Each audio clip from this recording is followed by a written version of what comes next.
So why would prayer help us with our addiction to words, the way that words just get stuck in our head and suck away our consciousness and make us think that we are the words? How could prayer help with that? And in our Navajo story this week, when he's talking about prayer, he's talking about something very specific. He's not talking about, when you're praying to Jesus and asking for stuff. And he's not talking about chanting, like trying to go into a bliss state through chanting.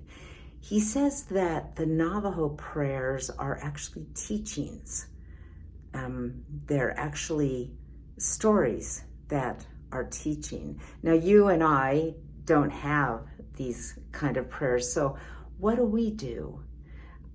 In Eastern teachings, we're given the technique of meditation, which is very helpful because what you're trying to do is just get underneath the words. Many people find meditation really hard, though, because you don't just sit down. It doesn't just happen. Sometimes you sit down and your mind just goes crazier. And then some people kind of just get stuck in meditation too, where,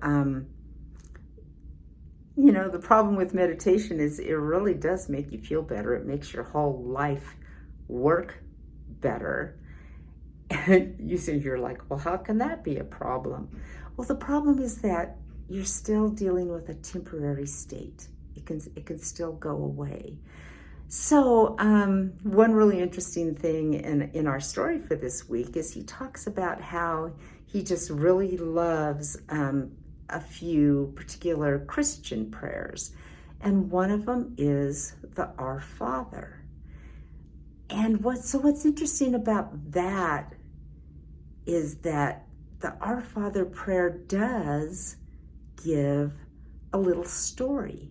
It's a little morality saying. And it's also not just your regular words. It's something that you can just say at any time and just offer it as a prayer. It's offered, it's a thing. You're like giving a thing. You're not really asking for anything. You're just sitting there and you're giving a prayer. So try adding that into your meditation. Our Father who art in heaven, hallowed be thy name. Thy kingdom come, thy will be done on earth as it is in heaven.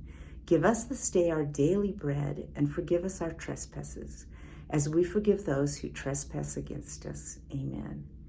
And it's interesting to go ahead and just do it in English and just do the regular version that because it just kind of comes off your tongue and you can just offer it as a prayer.